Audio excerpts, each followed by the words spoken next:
Bom dia, a paz do Senhor Jesus Cristo seja sobre vocês, meus irmãos, em nome de Jesus, amém. Nesta manhã está bem fria, mas louvado seja Deus pelo tempo, né? Ele é o Senhor do tempo.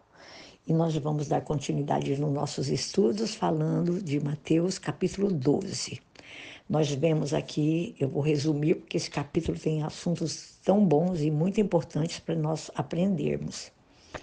E aqui nós vemos Jesus curando doentes e ele confronta os fariseus, né? E se cumpre antigas profecias sobre Jesus, né? Lá do Velho Testamento.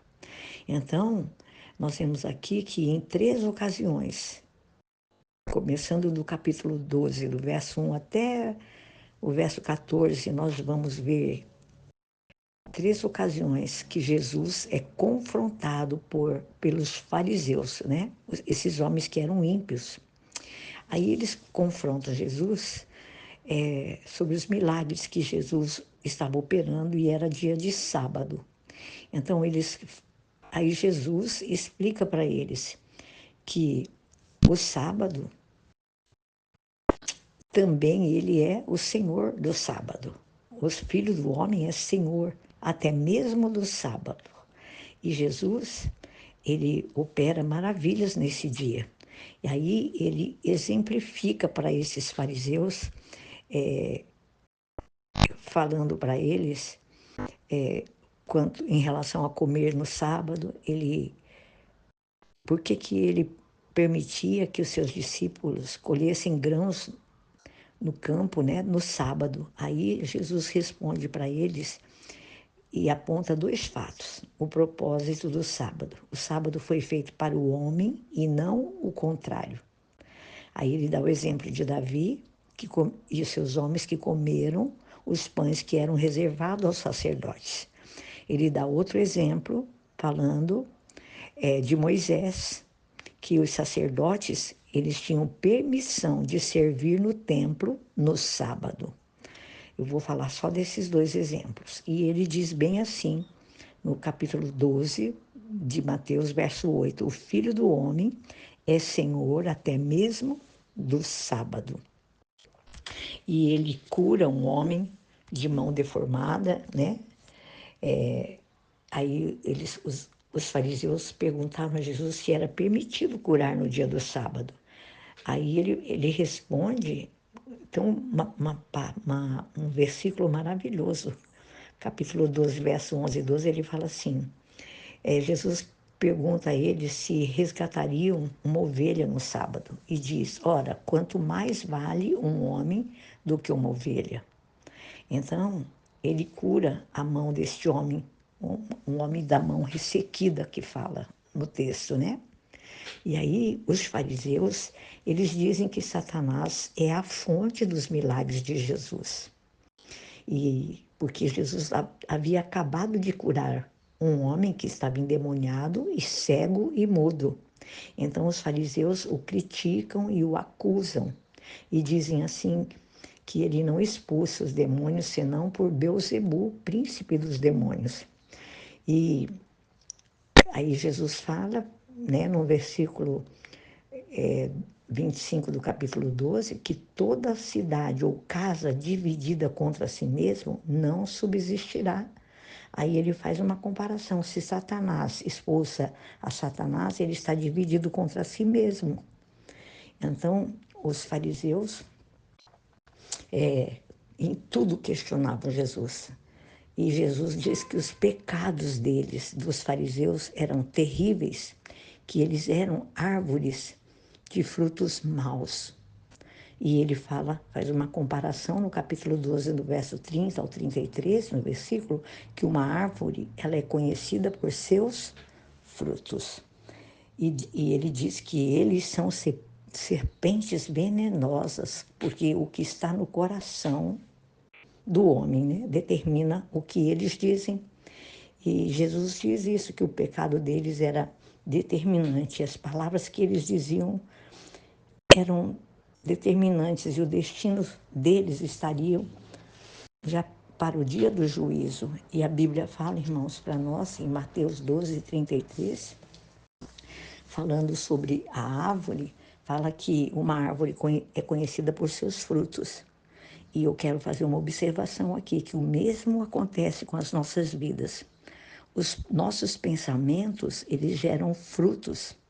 Se nós tivermos bons pensamentos, os frutos em nossas vidas serão bons. Se nós tivermos maus pensamentos, os frutos das nossas vidas serão maus. Aí, quero que você reflita. Podemos olhar para a atitude de uma pessoa e saber que tipo de pensamento prevalece na vida dela. Uma pessoa doce, bondosa, ela não tem pensamentos maus e vingativos. Da mesma forma, uma pessoa má, de verdade, ela não terá pensamentos bons e amorosos. Seus pensamentos determinam os resultados que você e eu vamos colher na vida. Portanto, devemos ter bons pensamentos e bons frutos, que é o que fala aqui em Mateus, capítulo 12, versículo 33. E ele fala também aqui, nesse mesmo capítulo, irmãos, que ele ensina que a boca, Mateus 12, 34, ele fala para nós que a boca, ele fala assim, eu vou ler o versículo: raça de víboras, como podem vocês que são maus dizer coisas boas? Pois a boca fala do que está cheio o coração. Então, aqui está nos ensinando que a boca fala do que está cheio o coração. Se nós permitirmos que pensamentos errados habitem no nosso coração, nós o transformaremos em palavras. Então, seja o que for que esteja dentro, oculto dentro de nós, no seu e no meu coração, mais cedo ou mais tarde, isso vai ser expresso abertamente com a nossa boca, com os nossos lábios. Então, nós precisamos vigiar, né? Vigiar. E nós vemos aqui ainda nesse capítulo 12, que os fariseus insistem para que Jesus faça algo assim espetacular só para eles. E aí Jesus fala sobre a história de Jonas, sobre a história de Nínive, a experiência de Jonas na barriga do peixe. Ele fala para eles, ele conta, e ele ilustra a própria morte dele, a ressurreição de Jesus nesse texto. É esse o sinal que ele disse que daria a eles, né? E também sobre a acusação vinda do povo de Nínive. Um dia os ninivitas, ele fala nesse trecho, condenarão a geração a quem Jesus está pregando, porque Nínive se arrependeu com a pregação de Jonas, né? E Jesus, ele é muito maior do que Jonas. Jesus se refere também a Salomão, refere-se aos espíritos maus, né? E ele fala sobre um trecho que é muito interessante. Ele compara a geração a qual ele estava pregando com um homem endemoniado, né? O estado inicial desse homem, ele era endemoniado mesmo, né? O inimigo vivia, o diabo vivia dentro dele. E quando esse homem é liberto, a casa dele fica limpa, e esses demônios saem da vida da pessoa. Mas se esse demônio que fica vagando por aí não encontrar nenhuma casa para habitar, e ele vendo que aquela casa que ele havia saído continua a mesma coisa, vivendo uma vida promíscua, ele volta, diz o texto, a habitar nessa casa. E aí ele traz outros 7 espíritos mais ímpios do que ele para habitar nessa casa. Então nós temos que viver uma vida de santidade. Nós temos que amar, irmãos. Nós precisamos assumir esse compromisso de amarmos uns aos outros com nossas palavras, com as nossas atitudes. Então escolha as suas palavras com cuidado, porque de acordo com Mateus 12, 36, todos nós, sem exceção, vamos ter que prestar conta das coisas inúteis que nós dizemos.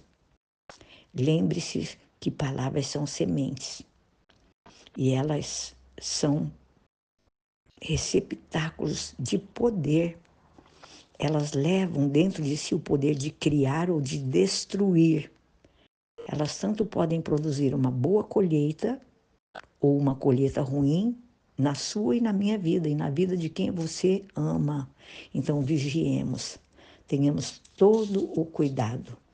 E ainda aqui, no capítulo 12, o Senhor Jesus fala a respeito de profecias que foram ditas lá no livro de Isaías, sobre a vinda dele, sobre a vida de Jesus. E ele fala também do seu relacionamento com o Pai.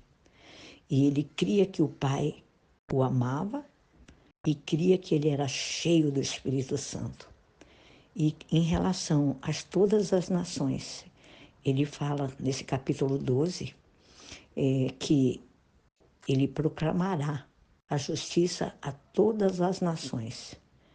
E ele fala que, com relação a todos os enfermos, ele curaria e curou, né? Todos os doentes que vinham até ele. E Jesus, para finalizar, ele fala sobre a sua família terrena. Quando a família de Jesus, a mãe e os irmãos, se apresentaram onde Jesus estava e os discípulos o chamaram dizendo: a sua família está aí fora, né? Sua mãe e seus irmãos. Aí ele fala assim, que todos os que obedecem ao Pai Celestial fazem parte da sua família. Queridos, nós somos a família que Deus sonhou construir aqui na Terra. Os filhos de Deus. Nós somos esta família de Jesus aqui na Terra. Então, ame o seu próximo. Ame a si mesmo. Ame a Deus em primeiro lugar. E ame o seu próximo como a si mesmo. E eu quero dar um conselho. Nós, como pais, como pessoas, amigos, como maridos, como esposa, como filhos, nós temos, irmãos, e precisamos assumir esse compromisso de amarmos as pessoas e vigiarmos com as nossas palavras. E vamos construir confiança nas pessoas, naqueles que nos cercam. Cada palavra que nós dizemos, vou repetir, pode ser um tijolo para construir, ou pode ser, sabe o quê? Uma máquina, como um trator, para destruir. Então, escolha suas palavras com cuidado.